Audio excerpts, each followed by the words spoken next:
Hello, Army. Rahe, how are you? Hi. We're back. And I'm hoping that we get, we already have someone on. Yay. Hello, everyone. This is Nisha. This is Living Bangtan 7. Welcome. Welcome back to, it's March. And it's March, I don't even know what today is. March 17th. It's actually St. Patty's Day, isn't it? Yeah. If you're in the US, it's St. Patty's Day. Flora might be thinking, what is St. Patty's Day? But and luck of the Irish Day. So I don't have any green. I have a little green on me, not much. I've got no green on me right now, so I guess I've earned myself a pinch. Is that what it is? Yeah. I was thinking I should wear green, but that's okay. I didn't. We're good to go.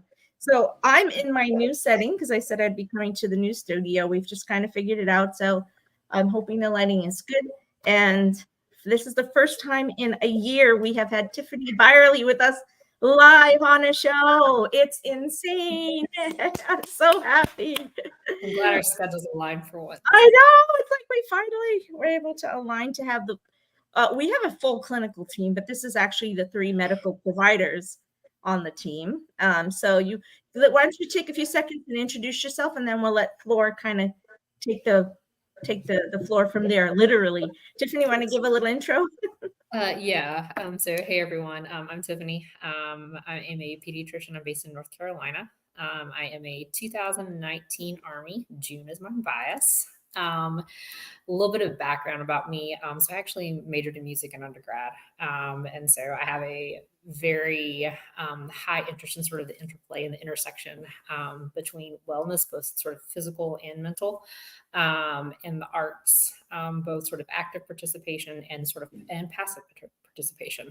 And so I have known Nisha for 2 years now, and I'm excited to be here. Yay! And I am absolutely excited. Well, beyond excited to have you here today. We wanted to do a teeny bit of a different swing in terms of this review. So I'm really hoping we get some good some Army interaction. We spread it everywhere. This is the first time we actually posted that we were going live on our TikTok as well. So that's kind of cool. We are supposed to be trying to go live with Instagram, but I will apologize yet again. Instagram's link still won't work, so we will upload the video later. So sorry about that. I keep trying it for whatever reason. So I'm sorry about that, but I promise we will get it eventually. And then I'll be doing a very short live after this on TikTok to officially launch our live TikTok. So yay. Wow. Yeah. I'm gonna do it just really quick 5 minutes short to kind of intro a little bit about who we are, So we've been getting a lot of, hey, can you come on and do a live? And I was like, okay, I guess it's time. It's time. So, Flora, you want to go ahead and lead in, my friend? Okay. Well, I'm Flor. I'm talking from Spain. Hello, everyone, Borja Army, and welcome to episode 3 of our 2024 Reflections on Fragments series, chapter 2, on our discussion on forward movement on a path of positive self-identity, acceptance, and self-preservation. Living Bantam 7 is a platform created to bring you wellness discussion, content, and musings based on the healing positive messages of Bangtan Sayondan. OB7 means living bulletproof 24/7, and our purpose is to help us all learn how to live confidently with self-love throughout the day, protected by the support and love of BTS and Army. Okay, we haven't changed it a day since last year, and it's still very hard to say. I know. You kind of want to synopsize it and make it less of a mouthful, but it's kind of, we can't. So, at least we're remembering to say it this time. Hello, everyone, and this is Nisha T, your neuropsych NP, and I am the CEO of Diversely Geek and Living Bangtan 7, as well as To Write Your Own Destiny, which officially launches as our parent company in the upcoming days. So as you know, LB7 is a reminder of the power the bulletproof or Bangtan philosophy has as a source of healing, healthy coping, and support when we are struggling to believe in ourselves. Army, how are we doing today? There's this March is going to be insane. So you're going to be seeing quite a bit of us because we have this today. We have the reaction videos to today's video, which we may work on, but we also have a 2-part series coming up for our Hope on the Street because we have the documentary and we also have the album right behind that. I'm sure you know I'm excited for that. So that's going to be insane. So happy.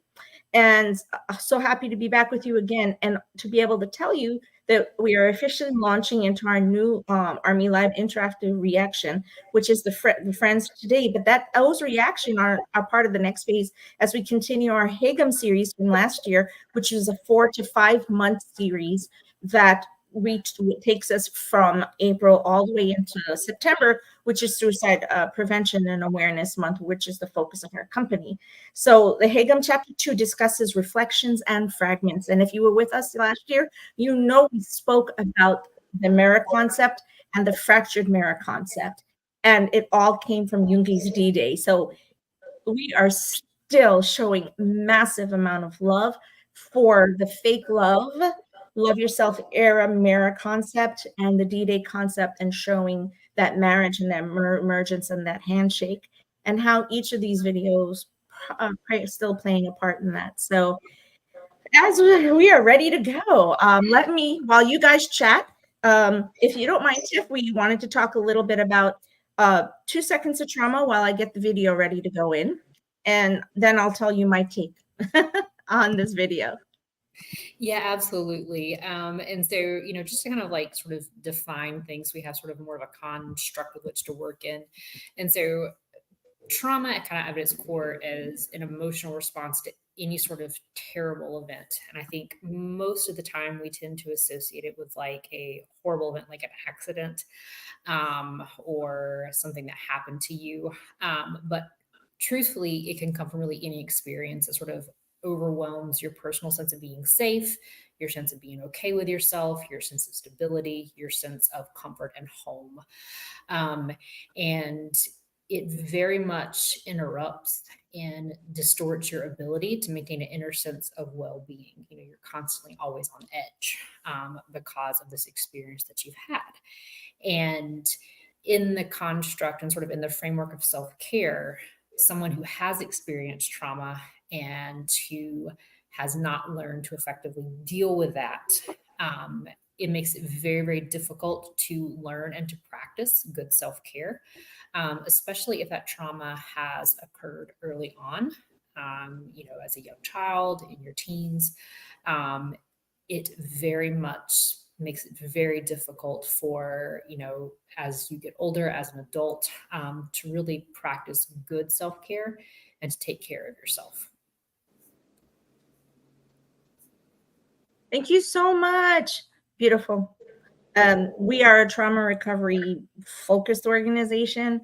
I know we say it all the time and it's difficult for people to even know what it means. So we decided with reflections and fragments that we would always take a few minutes to talk about what a different aspect of trauma. So it gives Army a little bit more ownership or onus or an inclusive, hug basically to understand when we talk about trauma, that it's not something that's an other or anything that's we should be discriminated for, anything that's we should be judged for. Trauma is not something we ask for, my friends, right? It happens. And so now this video has quite a bit of trauma in it. So that's all I'm saying. And that's why we wanted to lead in with it, because it's an enigmatic, quirky, very, very brave decision to have done this video the way that he has. Because Tay being Tay knows how to merge this fun energy with this extremely, extremely strong and heavy and brave narrative. That's a BTS trademark, right? Strong narratives of mental health, but with the fun and the quirky energy with it. How does that even happen? So we are ready. I have it all primed and ready to go. Everyone all set. It's 5:15. We have 25 minutes for reaction. It's so hard once we get on here. So, okay, hang on just one sec. Oopsie.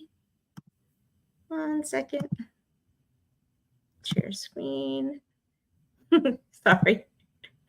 I feel like an old lady because I'm always talking my way through things. So one of the things, Tiff, just so because it's your first time with us, both of you, is we for music video reactions, we can talk over the music video. We should, and we stop, we rewind. There's a lot of things you have to do to make it a reaction video, and we're actually really good at that because I will see things in this video and go, wait, did you catch that? So don't mind me if you see me stopping and talking, and please feel free to say what you know, to get in there, and we'll keep an eye on your reactions, Army. Remember, get in the chat with us. We're ready to go.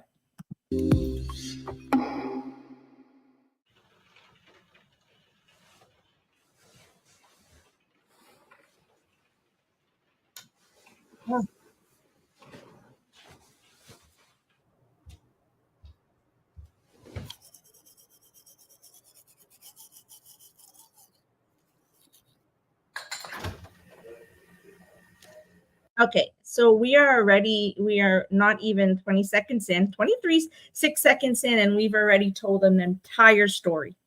There's a massive amount of narrative going on in here. What do you think about the fact that he's using silence as a statement for loneliness? You guys, turn on you. You got to keep your mics on. Come on. I know you're used to it being different. Nope, jump in here. I'm trying to limit background noise. I've got a car outside. Like, oh no, you're good. You're good. Everything done gets engine, so it's like gonna ruin the mood. And so, you know, quiet can be a very powerful storytelling detail, because, you know, quiet off, you know, kind of obvious, you know, a lot of times it signifies you're alone.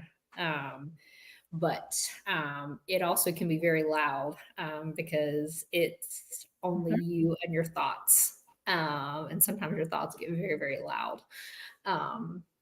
And when you don't have someone else to kind of sit and fill that space, the thoughts that start off very small get very, very big very quickly. Yeah, it's kind of deafening in the quietness of it, right? And he's filling an entire almost solid minute of our space with silence. That's massively brave when it comes to creating something like a music video. There's no music for a long time. The music is the silence. For me, that's insane. But that's also very Tay. Go ahead. Well, also the other thing is it's shot in a small space with dark colors. It's the fridge is small, that bathroom is small. And so you get sort of an audio representation, but you also get a visual representation of it.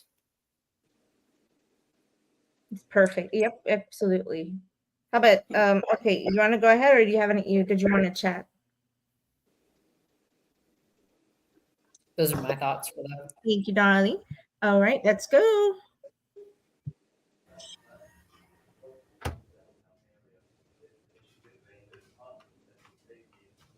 My question was, why does the table have so many seats? Was it that he's coming from a life where he had more people in his life? Because that's a space that's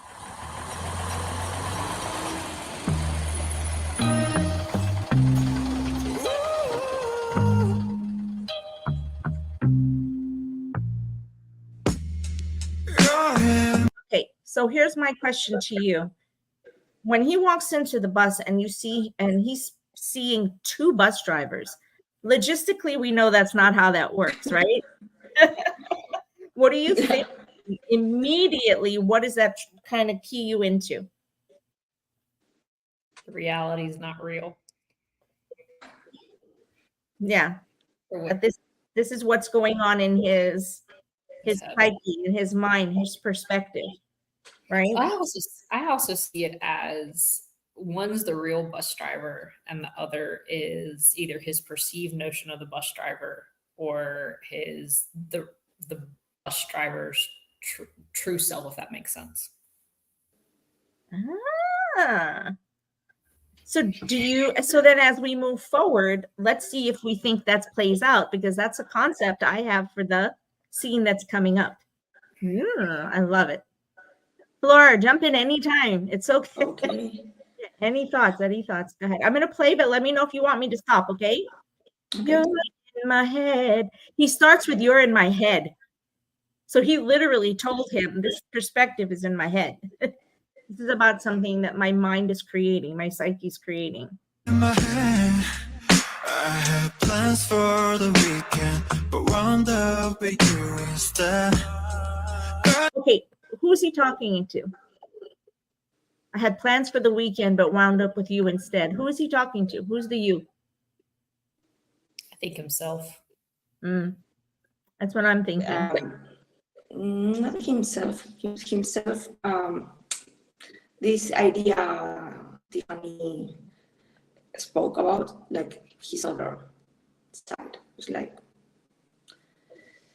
I stayed, I assume, home, but alone, but not just him, he and his thoughts. His thoughts. Yeah. Yeah.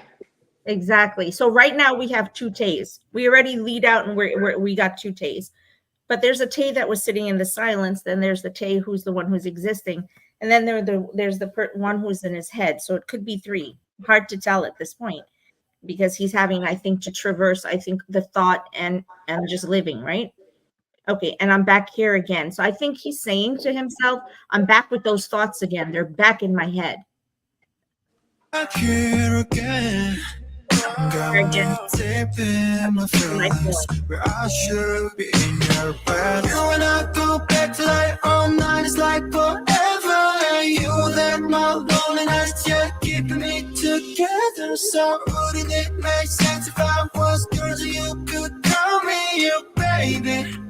But we say we're just friends, just for now. Yeah, but friends don't say words that make friends feel like more than just. This is the scene. I want your perspective on this scene. I want to know what you're thinking. Army, please jump in on the chat. Come on in here. What do you think? Because this scene for me, I have a massive amount of thoughts. I think it's more perception than what's actually going on around him. Because truthfully, there's not a lot of situations where like this sort of interaction with all the couples is actually going to be happening. So it feels like he is so aware of his own sense of loneliness and sort of being by himself that the relationships that people around him and the relationships he's seeing, what they are doing is tripled. Mm-hmm. Everybody loves everybody. Nobody loves me. And I'm sitting here all by myself. Ah, okay. I totally agree with that. It's like sometimes when you feel lonely, you kind of may see the world around you like in another, like they're way too happy for you to accept that. So I kind of that this image is like it's pretty powerful in saying that, I think. Yeah, and I love that you caught that, Terry, because he walked through and when the person was proposing, he like literally walked straight through them and slapped the ring out of the hand. So it's like, okay, so what we're saying, and I think everyone has, even in his friends' reactions, they basically said the same thing, that it was he can't tolerate, or he's gotten to a place where there's so much in his head now that this keeps repeating that he just can't take it anymore. And this is all he sees, kind of thing, right? That's like very heavy. It's a very heavy sense of I think it's isolation is the word, or lost, or it's just plain. Yeah, sorry, go ahead. Maybe lost, not maybe I think it's lost. I mean, you might be many things might be going through in your head or in your life at a certain time, and you may perceive the world in this way. I mean, why why they are happy. I'm not. Why I'm in this pain. Why I'm alone. Why I am alone, and they are not. What they are couples. They're pairs. So this is his perception right now that they're all Yeah. happy, right? So that's the world we're seeing in this moment, is him in this moment of loss where he's like, why can't I find that happiness? But that's also his perspective, where everyone he sees is happy around him. That would be pretty amazing. If 99% of the world was happy around you at all times. That would be insanely amazing. Is that realistic? I don't know, because we're going to see, I think, with the next scene. So we're about to see. Just for now. Now I'm over I have to say that he represented every type of relationship that there is. You do see that, right? Everything. Like, there's no predisposition in any of this. Mm. You know what I mean? It's like, it's just love is love is love. I'm so proud. But the friends just for now. Yeah, but friends don't say words that make friends feel like more than just.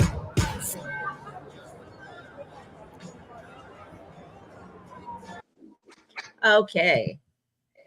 So let's talk about this moment. So I wrote in my notes for my own self to understand if it was because he wanted to press a reset, and if in his mind he's able to press the reset, or is Tay living in a parallel world? Concepts. What do you think? Throw them out there, because this is a huge concept right here.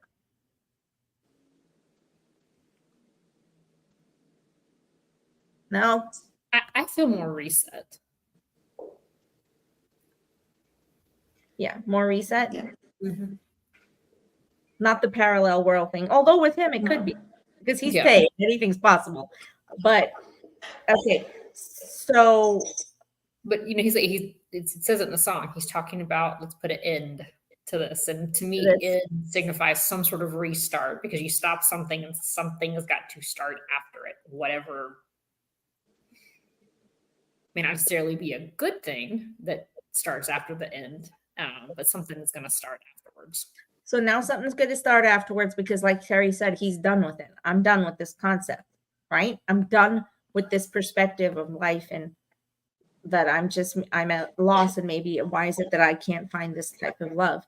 It doesn't there's no answer at this point. So yeah, I think that what is clear is that death means it's a breaking point. It's there is a past and there will be a future in his mind, or whatever, or in a parallel world, whatever. It's a breaking point. okay, and to be clear, we're going to stop for 2 seconds. Please do not walk out of a door, turn your back to the street behind you, and walk backwards into a street when the oncoming car could hit you. Okay, guys. Okay, Army. Let's diligently not do this. Please be careful, because we live this life, and right now, as far as we know, there's no reset to it in this particular way that this video is visualizing. So for us, reset is more of a mental reset, an emotional reset, but it's a philosophy and a perspective reset. It's about, definitely, it's a metaphor. Yeah, taking yourself from this space and saying, I need to shift. So the next shift, though, let's look at it. Right now, there's no one to, because he's there dying, and yet it was still happening around. Okay, so now he wakes up. Did you notice the clothes change from dark, like you said, Tiff?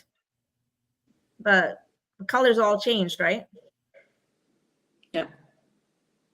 We're in pink and white and red, and just this brighter perspective, and he's in the pink in the white outfit. So although it looks a lot like his outfit from Love Wins All, but okay.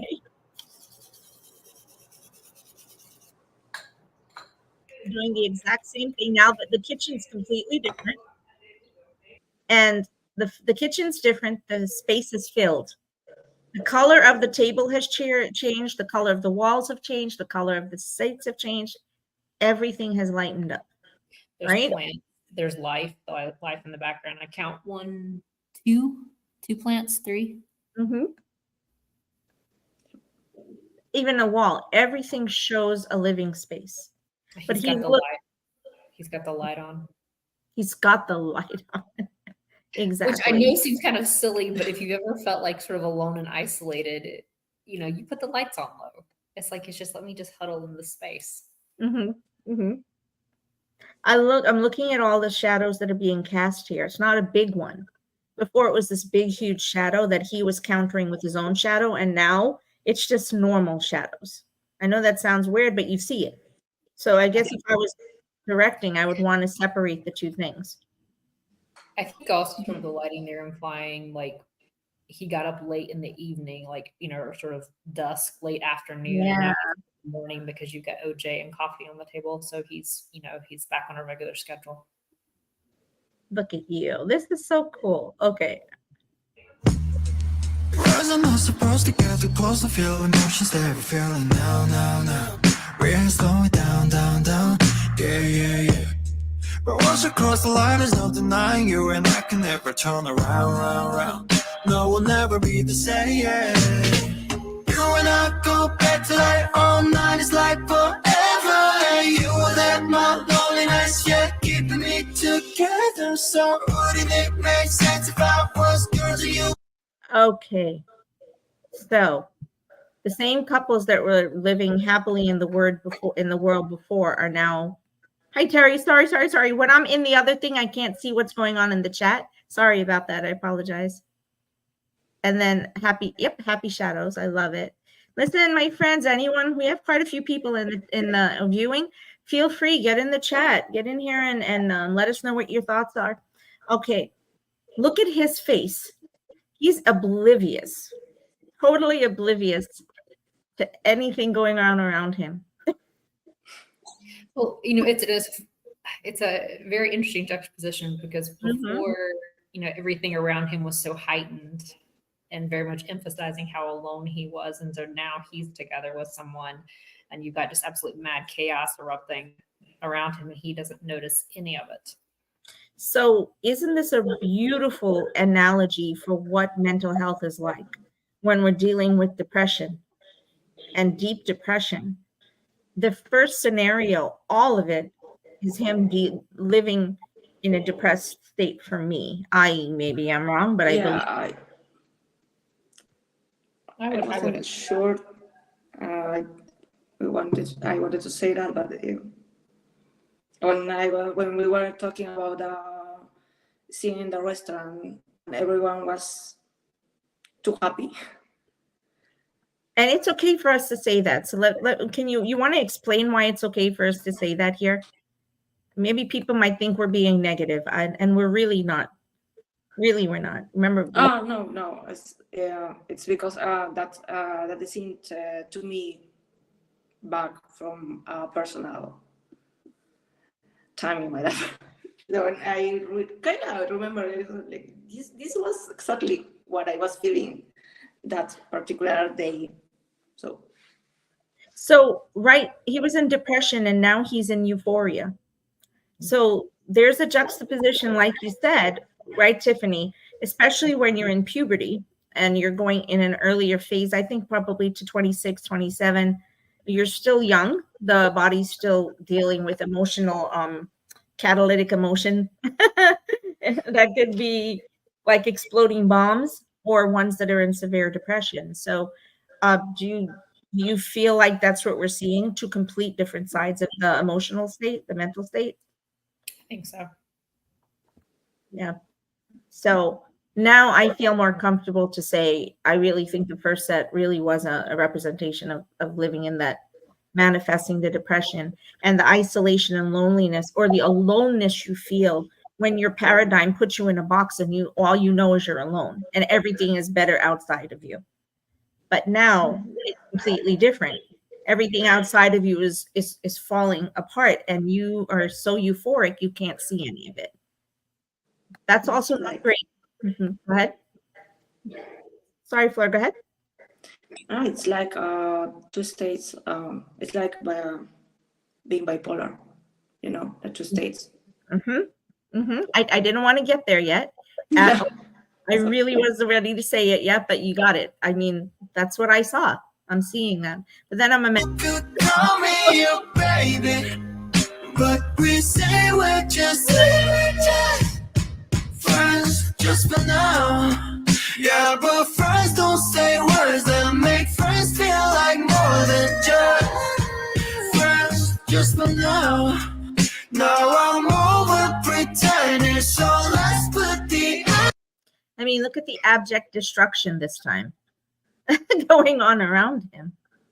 And he has this pure, blissful smile on his face. It's completely the opposite of what it was before. So, what is bipolar disorder? Do you mind explaining it a little bit? Either Flora or Tiffany, either one. Better Tiffany, I guess.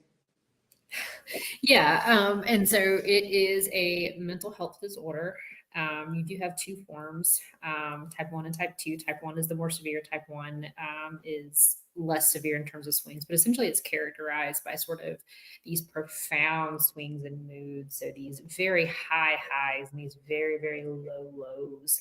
And it's more than just sort of, feeling great, like when you're in sort of a high period, crazy sort of spending, you think you can do absurd things, essentially you think you're God, and then you just have a lot of times, you have like an abrupt crash, and you are now sort of in this deep depression where you can't function, and there are periods in between of sort of relative stability, but sort of that characteristic is when you have the highs, those very highs, and those low lows. Yeah.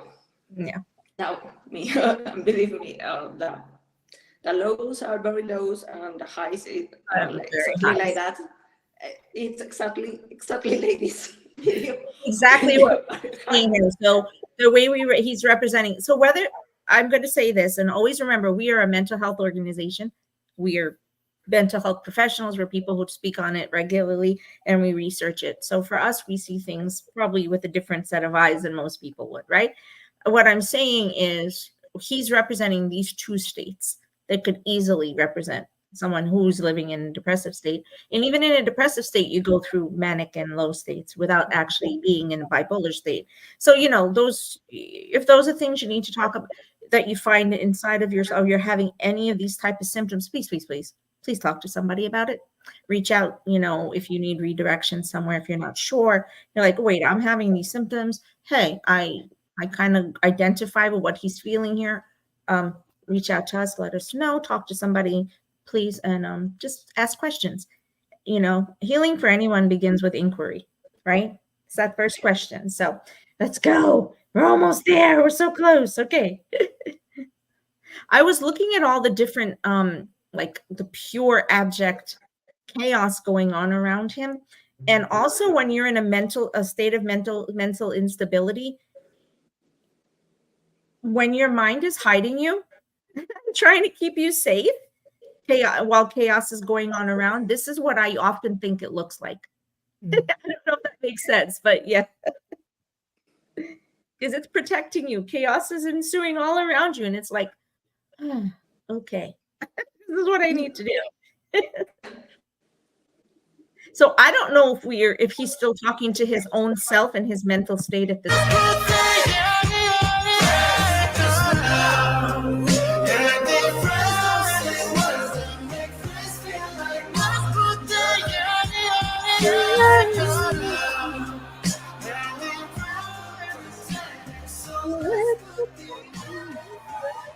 All right.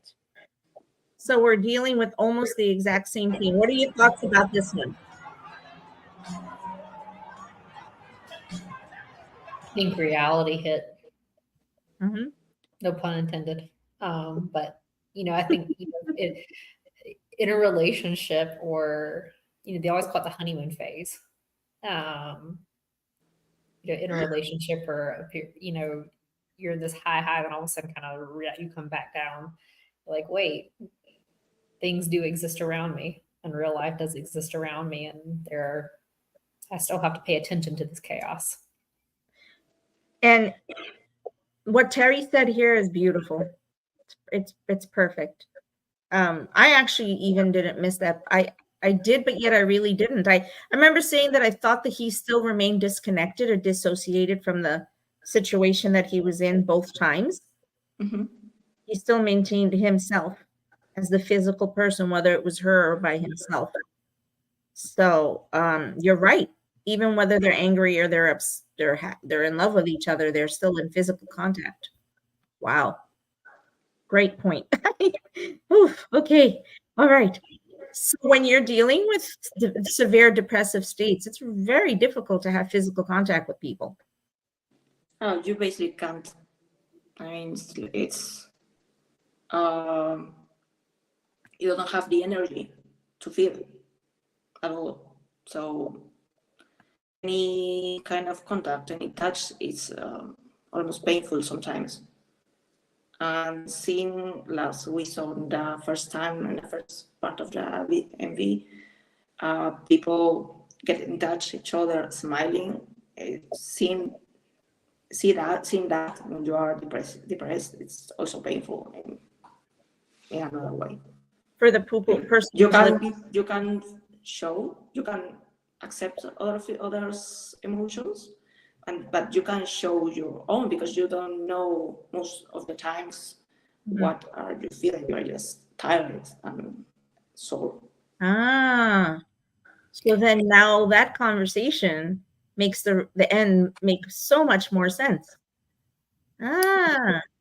Then I would say, then also, a lot of times, at least from my experience, am I worthy of having contact? Am I worthy of that hug?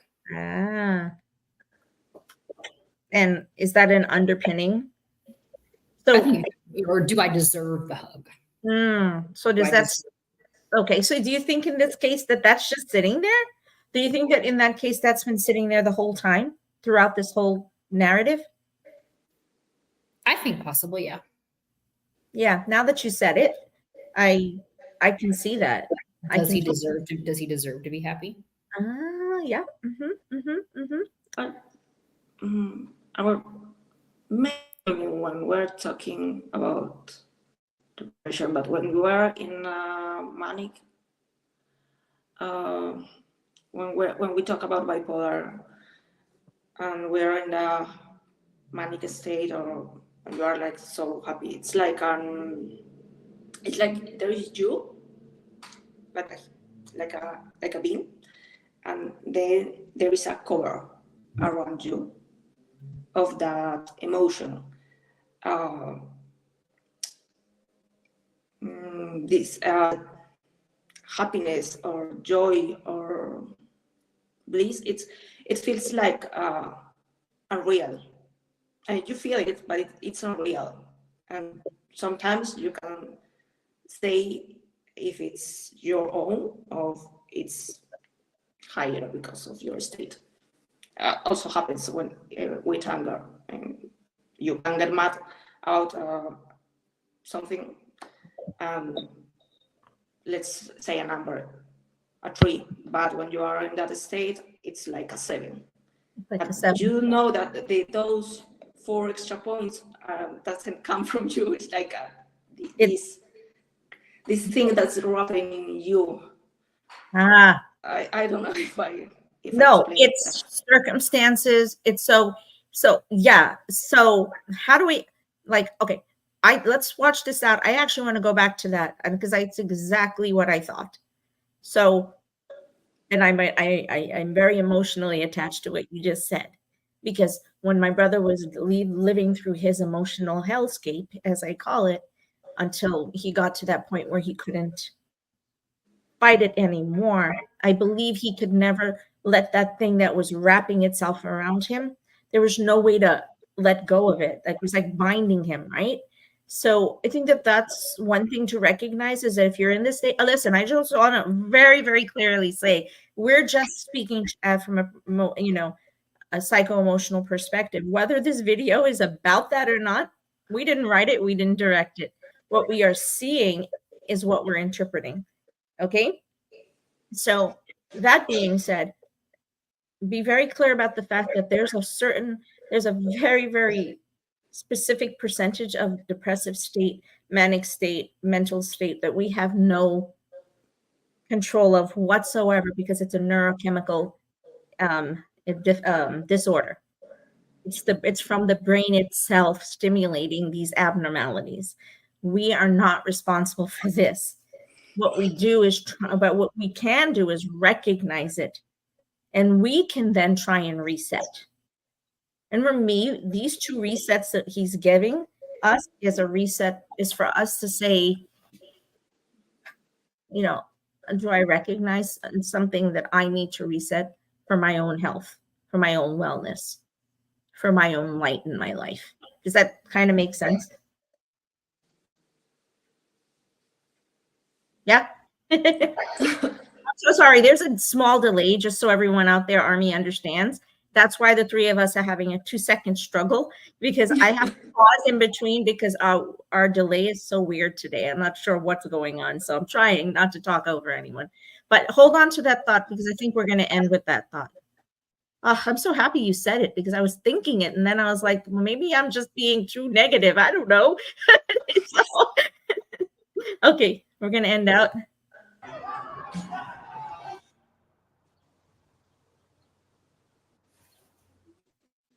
So, dude, waking up next to himself in that first outfit, except in that first outfit, but in a lit room. Yeah? Well, I Yeah, mean, it's clever. you're always with yourself. You can't get rid of yourself. I mean, No, that's but that's it's like also duh,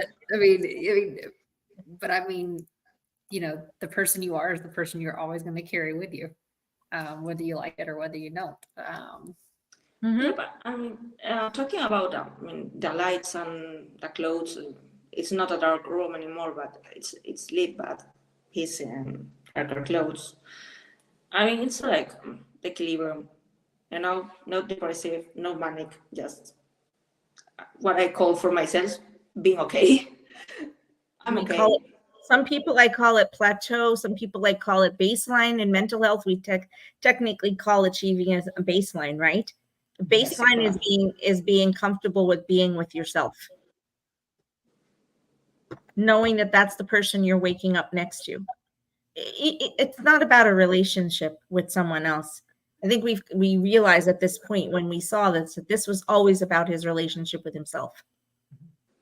And I'm curious about the eye mask. I haven't been able to put my finger on it yet because it's the first time he's woken up with an eye mask, and I don't know what is he trying to shut out, or is an indication that he's resting really, really good and he's practicing self-care. I don't know. I don't know. Is it a mask though, or is it just his hair that's in his face? Well, like I think it's an eye mask, like a sleep mask, like to keep the light out, like a blind. I can't tell. Think. Maybe I'm looking at it wrong, but that would make a lot of sense. But I think it's just his hair all over the place, to be honest with you. But I don't know. I can't tell. Oh, that's a good point, though. Do you see it though? Yeah, I see what you're talking about. Because when you set up, you push something up. No. Let me go. Let's go back. We're gonna watch that because I don't.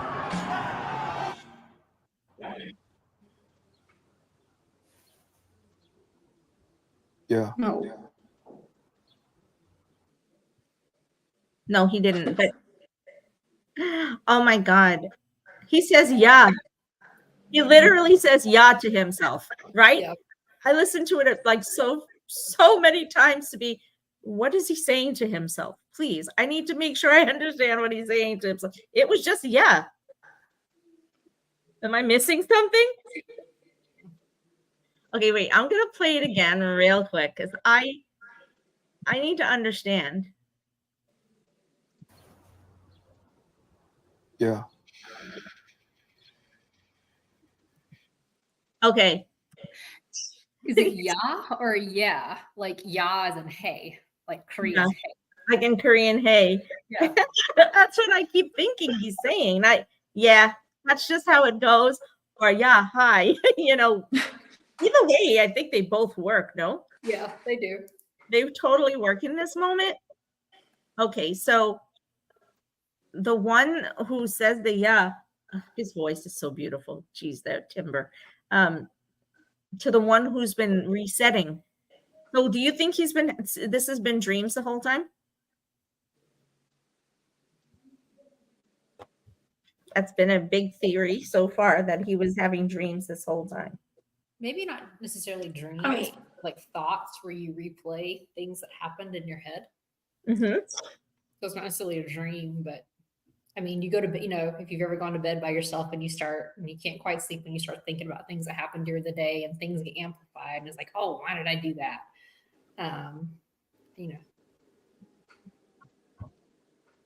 Okay. Things get amplified. Okay, I get that concept.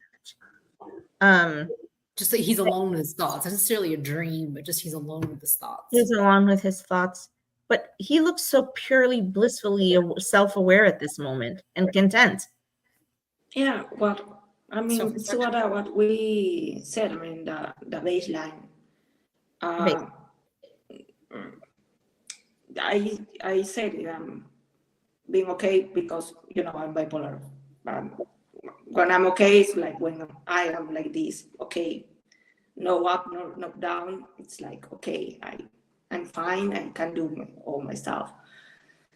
So I think that's the most precious moments. I mean, because it's quite terrifying when you are like, when you feel like you can tend to go in any other place because you don't know what's going to happen.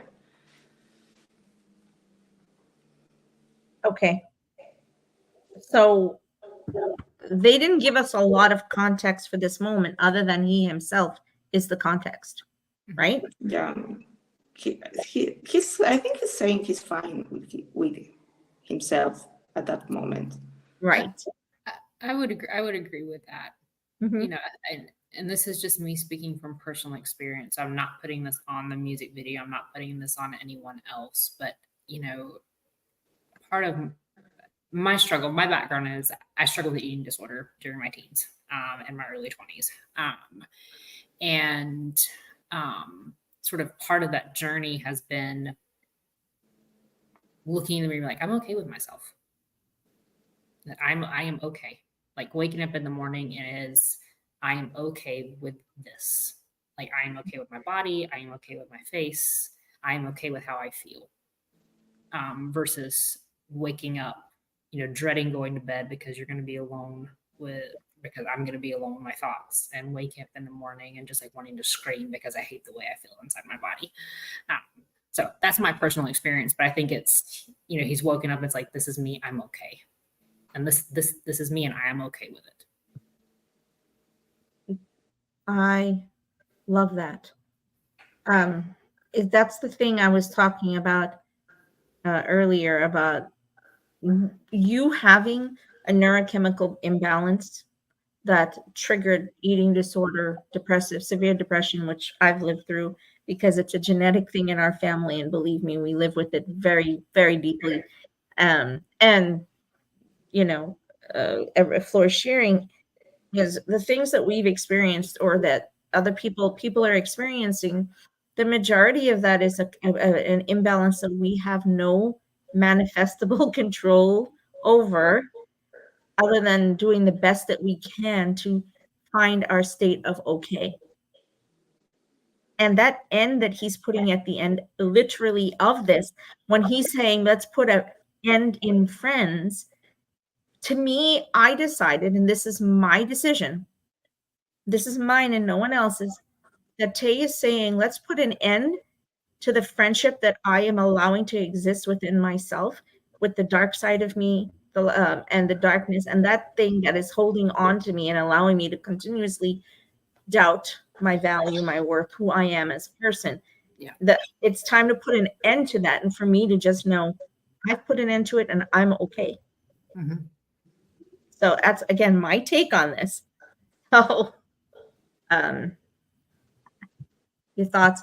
I'm going to end really quickly because we got like 13 seconds.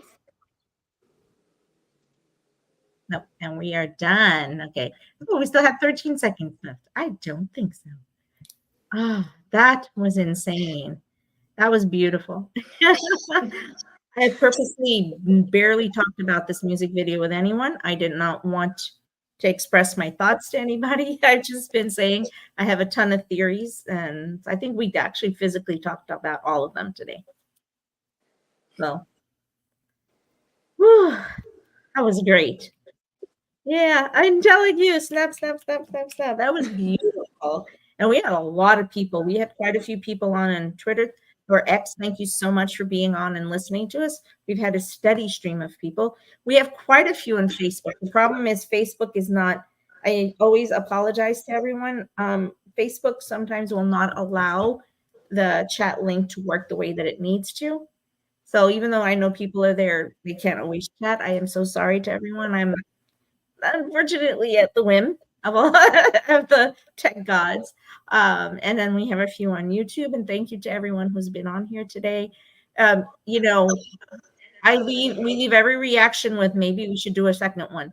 No, but there's so much conversation we've had, you know.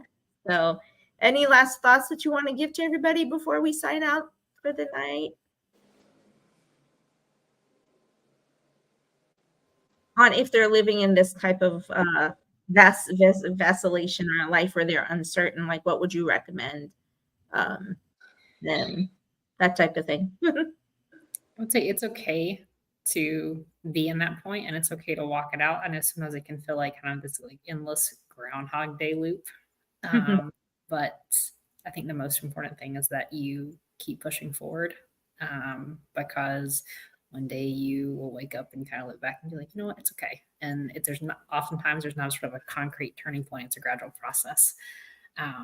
Usually doesn't end up in the, you know, one day you wake up and it's all magically fixed. That sort of day by day, you keep trying, and you keep getting up and you keep doing the thing. There's this gradual change. And then one day you wake up and you realize, oh, I'm okay. I'm okay with it. I'm okay for a longer period of time. And slowly but surely, those period of time, they stretch out a little bit more, a little bit more, a little bit more. But it's okay also when you have really a darker moment and it may last a little longer. Don't judge yourself for that. I would say look back at this video and remind yourself that what he's saying is that the reset exists. We just have to find the tools for the reset. That was my take. I would say talk to someone, talk to your friends, reach out, because this path may look lonely, but it's not. Even if it's 4 a.m, it's okay. Yes. Because I've gotten calls at 2, 3, 4, 5, 7 in the morning, and it's okay. Hey, don't everyone call me at that time. However, if you know, yeah, that's we're here. So, all right, my loves, thank you so much. Look forward to our next set of videos that are coming out. I think we're getting closer to doing a weekly because it's already March. We're 17th. Hobie's thing comes out in 2 weeks. We have Hobie's. We have both the documentary is going to be a 3 or 2-part series. I don't know because it's 4 weeks, so we may just do it over the 4 weeks. And with Hobie, I'm already ready to do a reaction to his trailer. His trailer is he's Hobie, for God's sakes. The man packs narrative into every single thing he does. It's powerful narrative, and every ounce of it is about hope and resilience. And if there was anything else I would say with Tay's smile is that he's saying, you can do this. I believe in you. Have hope, you know. And then his Hobie Young comes right behind us and says, yep. So, okay, Borja, everyone. Borja, thank you so much for so many people being on today and listening. I am so excited that we've had so many. Thank you so much to Tiffany and Flora that we were able to be here. We really needed to have the clinical perspective because as weird as it sounded, I knew we were going to go clinical because it was a very deceptively simple video that is full of mental disparity that needed to be addressed. And so I'm glad that we were able to tap into it and highlight. So thank you guys so much. Jorge, we'll see you. Bye bye. Bye, love to everybody. Bye, guys. Bye, guys.